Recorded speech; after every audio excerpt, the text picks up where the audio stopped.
How's it going?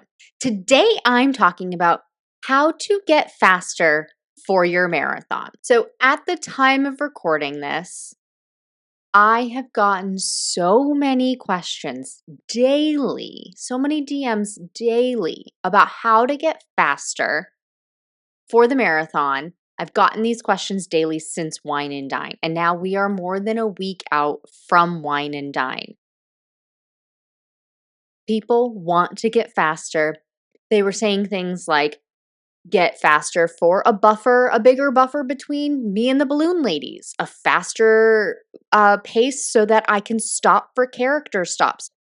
The number of runners that tell me that they just blow right by the character stops because they don't want to risk getting swept. So if you're feeling that way, you're not the only one. There are so many of these other runners saying, I need to get faster because I want to actually enjoy Disney, right? Like, we aren't elite runners. Like, good for the New York City Marathon runners who just ran the other day. I think I saw that the female who won the race set a new record, which is phenomenal. I'm so proud of her. That's not me. That's not you. If you're listening to this, it's very much likely not you. I think she did 2 hours and I'm not even sure. I don't remember it because I blipped right on past that pace, but all I could think of was very good job for her. I could never. I could never. And I don't help my clients do that either. So, like, very good job for her. That's not me. So, like, for me, I have never even looked up what their trainings even look like.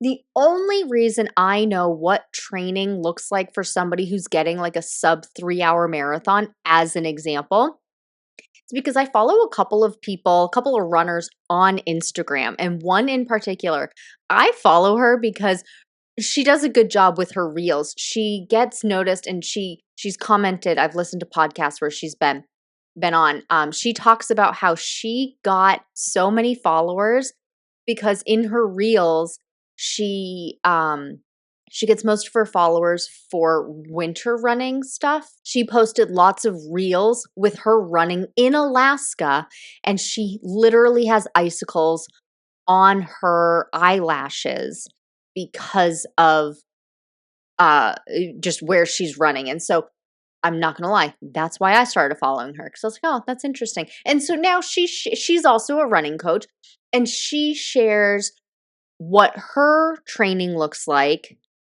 and I assume that's what she's having some of her clients do too. But she'll do 2 workouts in a day. She'll run 8 miles in the middle of the week. She does things like strides. Friend, that type of training doesn't fit with me and it doesn't fit with my clients. I do things very differently.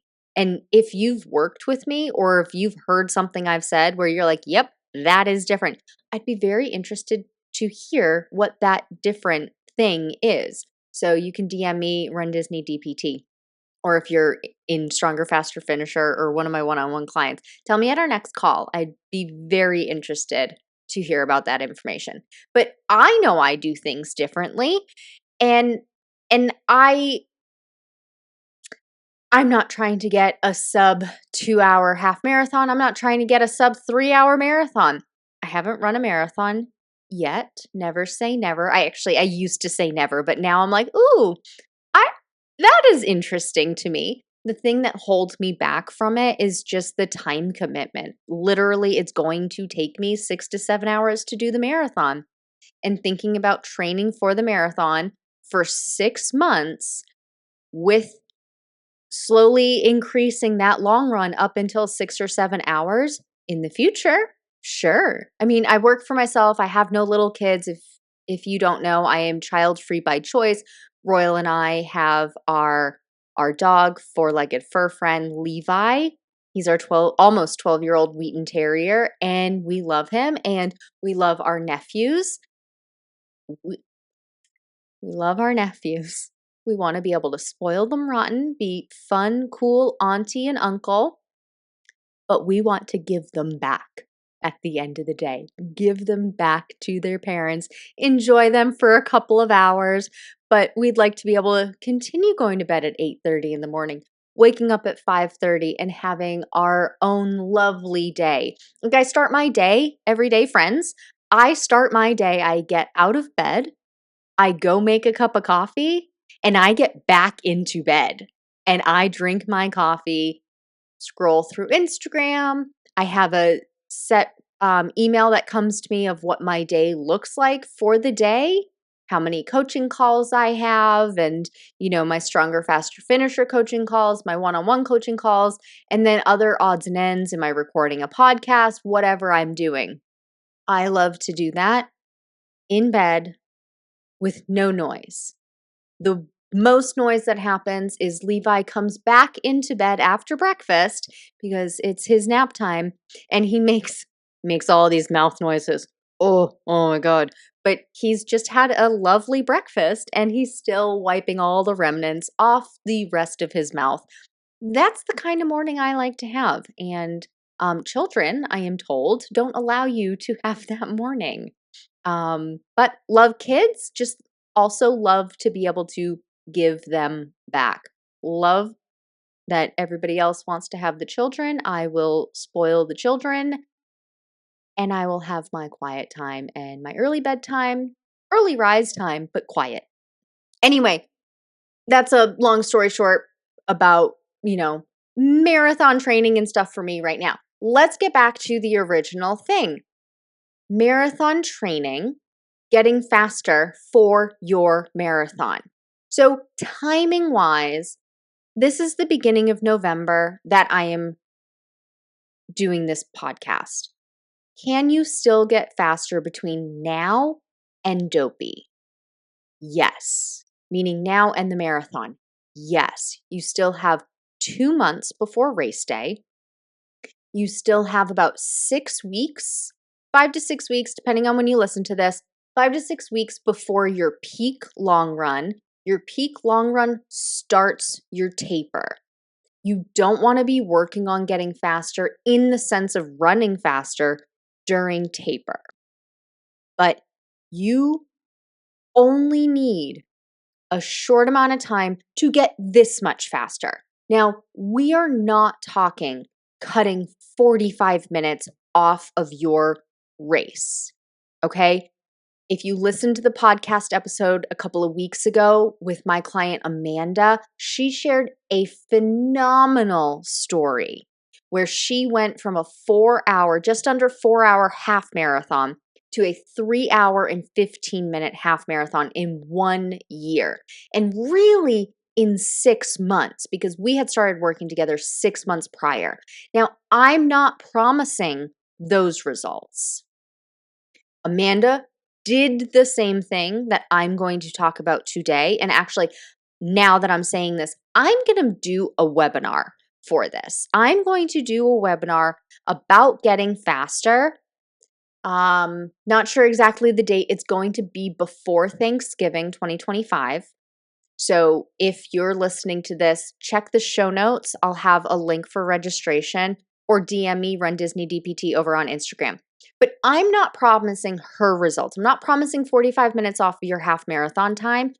That kind of result takes more time than what you have right now. Or maybe, actually, I am just assuming that you're doing January 2026 marathon. Maybe you're listening to this and you have 6 months. You could make those changes. Amanda did the exact thing that I'm going to talk about today and in the webinar. So that's the kind of thing that's possible. And I did a 30-day faster challenge in May, the end of May, beginning of May. Actually, I don't even remember. I think it was the end of May. Did that, and so many runners got at least 60 seconds faster 60 seconds per mile faster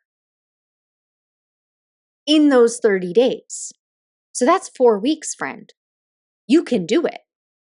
And 60 seconds per mile faster on a full marathon, that's 26 minutes off of your finish time. It could happen. Now, of course, the longer distance you go, the slower you're going to be. So somebody's 5K distance pace is not the same as their marathon pace. So let's just, to be conservative, let's just cut that in half and let's just say instead of 60 seconds per mile, let's say 30 seconds per mile faster on average. Well, that's 13 minutes. On average, runners wait 1 to 5 minutes for a character stop. In 13 minutes, you could definitely get 2 and maybe even 3 character stops. And then castles stop even faster because they have 4, sometimes 5 photographers, so 5 different lines, and you just go, go, go. So that's what is possible. And what I'm going to walk you through today is the concept. It's going to take too much beyond this podcast to get into all of the nitty gritty. That's why I decided let's do a class. I don't know what to call it. What do we call it? A webinar, a class, a teaching, a training? What are we calling it? That's why I think doing that would be more helpful because then you're going to do some of it right then and there. So then it's done. You just set aside the 45 minutes, the hour, and then it's done. But we're going to talk about the number one thing to avoid and what to do. Okay, so we have one thing to avoid and a couple of things to do. So most runDisney runners are doing the thing that I'm going to say to avoid. So that's another reason I am different. You know, the other popular training plan out there, it says to do this thing. And I personally, professionally, believe that is not sound advice. And I've seen it bite runners in the butt, and it's no good. So I don't want you to do that. Okay? And I want you to make sure that every run has a purpose. We're not going out willy-nilly and just going for a run. I do know that's why a lot of people start because there's not a whole lot of thinking that has to happen with running. You just go. You know, I watch Big Bang Theory. If anybody has ever watched Big Bang Theory, there's an episode where Penny and Sheldon are going to run. Sheldon wants to get healthier. He has this whole routine that he's starting, and one of them is going for a run. And he has his iPod and he has his watch and he's ready to go. And he asks Penny, well, where's all your stuff? And she's like, I don't need it. He's like, well, where's your watch? Oh, I don't need it. Where's your iPod? I don't need it.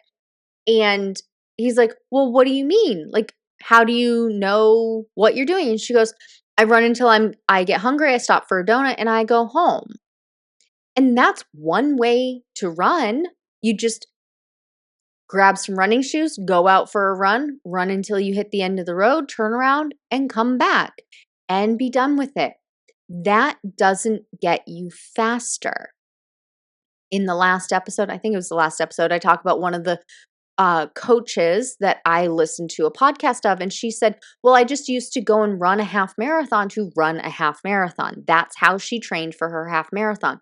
This is the same concept, just going out for a run and running whatever pace comes out. And that is a way to run. It is a way to train. You won't get faster doing it. Initially, you'll get faster. Let me eat my words here. Initially, you will get faster because anybody, when they're first running and first starting out, they're naturally just going to get faster. That's going to happen because they're getting more trained. But eventually it's going to hit a plateau and then it's going to regress. You're going to do really, really well for 6 weeks, 8 weeks. And then things are going to go backward. Shit's going to hit the fan. Your knee's going to hurt. Your Achilles is going to hurt. And you're going to get slower. So not only are you now in pain, but you're also going to get slower. So let's have that not happen. Let's have purposeful runs. So we want, if you're ready for the nitty-gritty, write this down. So we have a couple of different runs. We have our long, easy runs. That's one in the same. They are not long runs and easy runs being two separate things. No, long, easy runs are one and the same. Okay. One in the same? No, it's one and the same. They're the same. Then we have speed workouts. Okay, and we need specific goals, specific speed workouts to actually make progress. I have 4 specific speed workouts that work best for runDisney runners, especially if you're run walking. Now, I use a different type of run walk interval schedule than the traditional like 30-30 or 15-30 or something like that. Mine are a little atypical, but these work for runDisney runners. And then we also have cross training. So let's talk about what the goals of each of these are. So our long, easy run are to build longevity, build time on our feet, get our body used to being on our feet for that length of time, whether you're walking or running or a combination of the two. And when I say running, that's run walk if that's what you do to run a race. When I say walking, that's strictly walking. Like I'm going for a 3-mile walk. I'm walking 1 mile as part of my long run. That's fine. Okay? And if you just straight run, no run walk intervals, cool. That's running as well. Long, easy run needs to be so easy you feel like you could go more or you feel like you could go all day. You have the discipline to stop at the distance or the time, whichever you're tracking. You have the discipline to not keep going all day. But it's so easy you feel like you could. As an example, that pace should be 2 minutes per mile slower than what you anticipate your race pace to be. Now, of course, I recommend actually testing your race pace, and I have a signature way of doing that. I walk all of my clients through it. We need to know those numbers in order to make sure we are doing the thing properly and achieving the goal of each individual run. Okay, long, easy run, building time on our feet. I'm going to go to cross training because that one's quick. Cross training is an activity, a cardiovascular activity that builds your endurance, makes your heart beat more efficiently, and makes your breathing more efficient so you don't feel like you're gasping for breath, you don't feel like you're dying. But it's a different activity than running so that you don't have all of that pounding on your joints. So it mimics what your heart and your lungs are doing, but it's different than what your legs are doing when you run.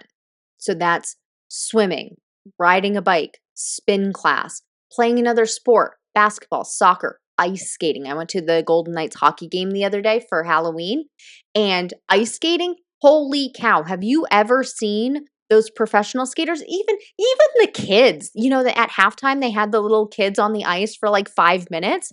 The little kids are working real hard. And you're huffing and puffing and you're sweating and everything like that. Ice skating, that would be a phenomenal thing to do. But so you're doing something different. You could do elliptical. You could even just walk. Paced walking is a great cross training activity.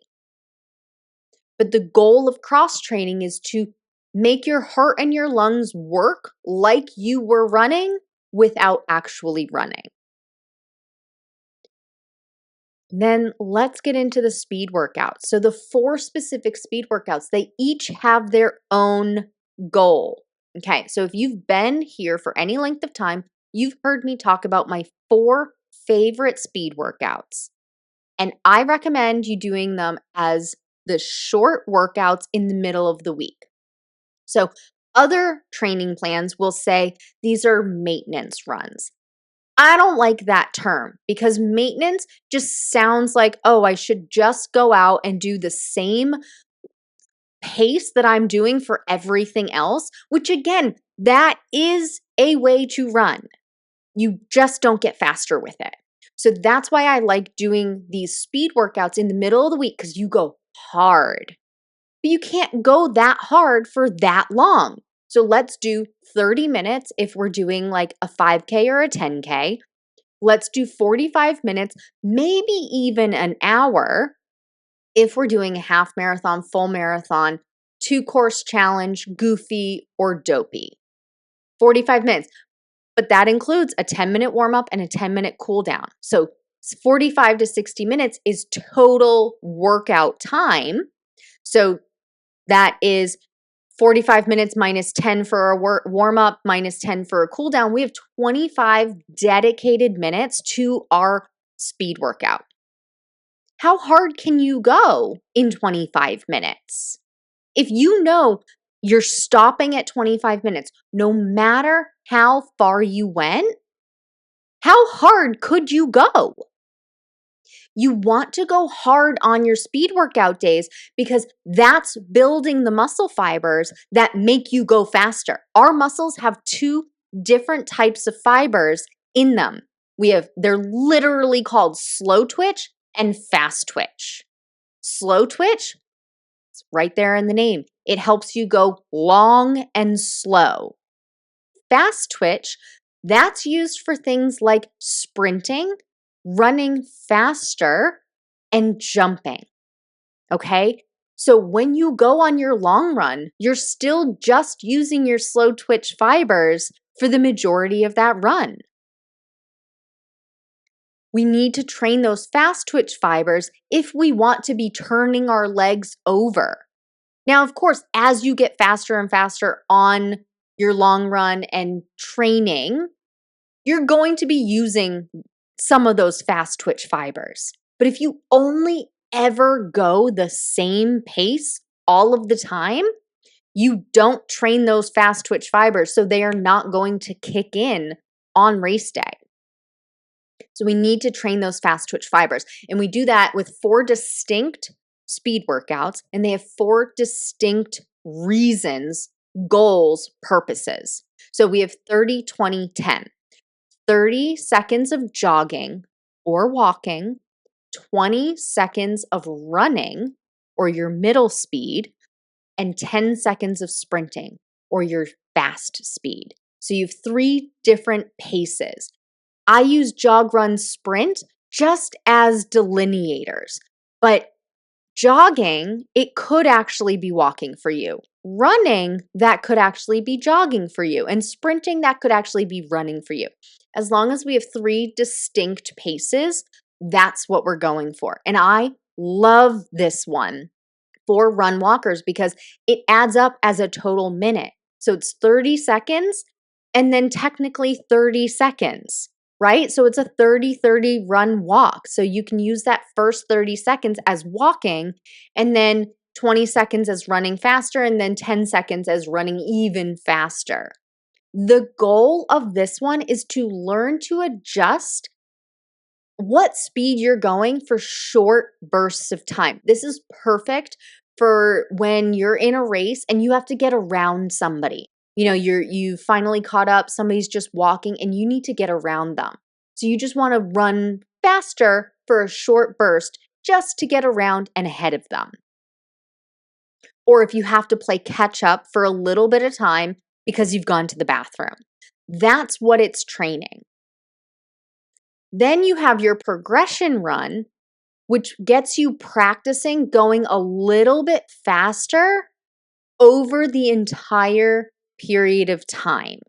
So you can do your 30-30 again, or you could do 15-15-30, and you go a little bit faster during each of those 15-second intervals. And then you ramp it up. So now you're practicing getting faster over the length of time that you're running, which mimics race day.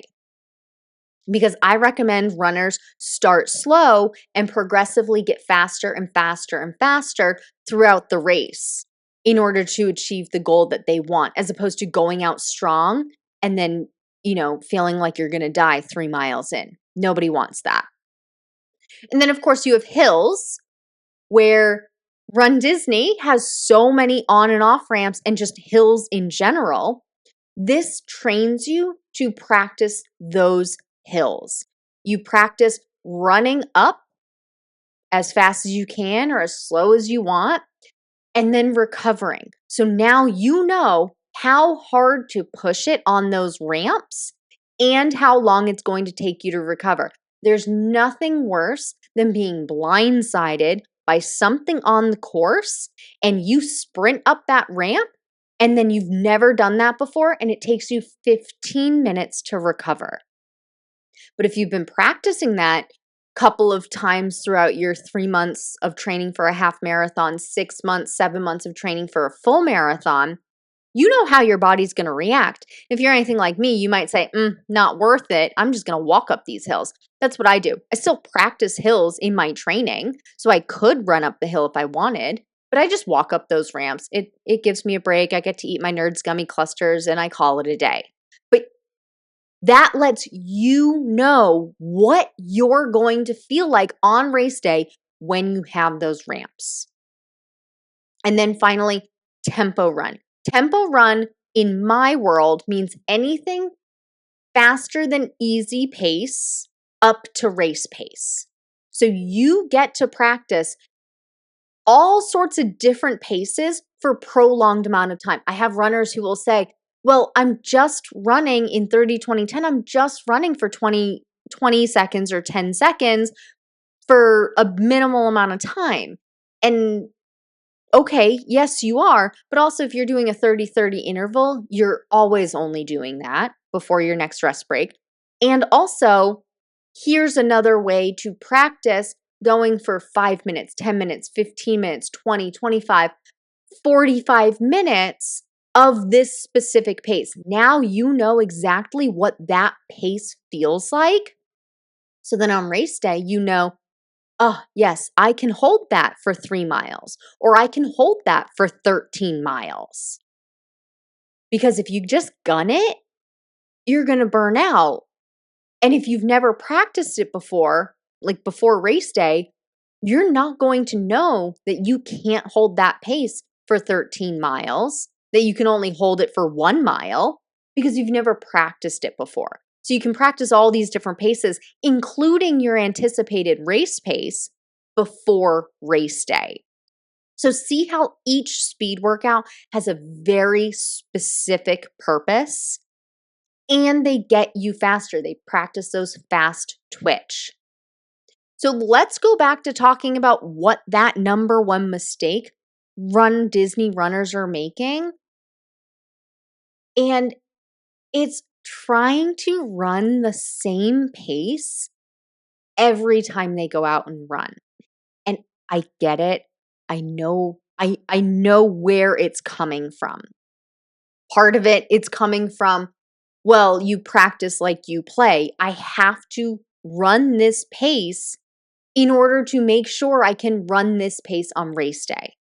Or it comes from runDisney runners who have previously used the popular runDisney training plan that says, we recommend you train at 15 minutes per mile. It says it right there on the runDisney website. So I get where you're coming from. But from a coach's perspective and my own running perspective, that will actually gas you out more, and you might even not make it to the starting line, let alone the finish line. Because what happens is you end up running the same pace or trying to run the same pace every time, but without the variety, you get wore out. You can't keep going. You get burnt out. And so you're running, usually runners, when they come to me, they've been running 5 days a week. And for, another conversation, that's too many running days. But also, running 5 days a week at that intensity is going to burn you out. Even if it is pretty slow, if it's fast for you, let's say your race pace, you anticipate being 15 minutes per mile pace. going that fast for a 12-mile run, and then in the middle of the week, a 3-mile run, a 3-mile run, a 5-mile run, a 4-mile run. Just thinking about it is exhausting to me. As opposed to, what if we want race pace to be 15 minutes per mile, let's do 17 minutes per mile on that long run. 2 minutes per mile slower than race pace. So now 2 minutes per mile slower, maybe you're even walking that. I'd rather you walk it. But think about how much energy you can conserve to be able to now go hard on your 45-minute speed workout. Now you have the energy to do 10-second spurts of an 11-minute per mile pace. Or 15 seconds, every 15 seconds getting faster, starting at a 14-minute per mile pace. Because we can do anything for 10, 15, or 30 seconds, right? We can, especially if we have walking breaks. We can do anything. Go hard in those short bouts, because you can always finish off the workout by walking. If you can't do the whole 25-minute segment of speed workouts, and you can just do 15 minutes, great, walk the last 10 minutes. And then do another cool down. So then you're walking for 20 minutes of that at the end. Great. Because that meant you went hard. And when we're talking about going hard, I'm talking zone 4 and 5 if we're following heart rate zones. Whereas your long run should be zone 2, maybe zone 3. Let's go hard in those short bouts, because that's where we train the body, the legs to turn over faster, to train our body to just get faster. When you go the same pace every single run, yes, you're training your body to technically run that pace, but without the variety, you are going to burn out. You may not even make it to the starting line. But when you mix it up, train the different types of muscles for the different amounts of time, not only does it stay interesting, but you are going to get faster. I have seen it time and time and time again. I mean, I had 130 people go through that 30-day to faster in May, and everybody who went through the actual program got faster. Every single one of them. I can go back and count. I asked people to share information. Now, of course, not everybody will. That's okay. But I had a couple of clients join Stronger, Faster, Finisher after that, and I know exactly what kind of paces they're running now. One woman, thinking of this now, one woman who's in Stronger, Faster, Finisher, she told me she joined the 30-day to faster and then joined Stronger, Faster, Finisher because she typically likes to just run easy and she doesn't really push herself. And she really wanted to get faster timing and be able to get a proof of time for the full marathon next year. Well, she just ran Wine and Dine, and her mile 12 of the half marathon was her fastest pace during that half marathon. And she felt like she could have done so much more. She went to the parks afterward, and she had said, so she and her husband did the 10K as well, and she was like, yeah, we felt like we could have done more, but we decided to hold back just in case. We've never done 2 days in a row. We've never done the challenge 2 days in a row. We're going to hold back. They felt like they had energy to spare, to keep going and go faster. And they had the discipline to not, so I am very proud of them for that, because you don't know what's going to happen when you've never done 2 days in a row. But even after doing the 10K, the next day, she still had energy to spare at the very end of the half marathon. And it was faster. And then I had another client who did her fastest Disney race ever. Her fastest half marathon ever at this past Wine and Dine. She hasn't raced in years. So not only is she 10 years older, she anticipated 10 years slower, and she got a Disney PR. She PR'd in fun because she had a lot of fun, but also a legitimate, actual, faster race. And I want this for you as well. So take this information, do what you can with this information, and check the link in the show notes because I know you can get faster with the designated specifics, and I want to help you get there.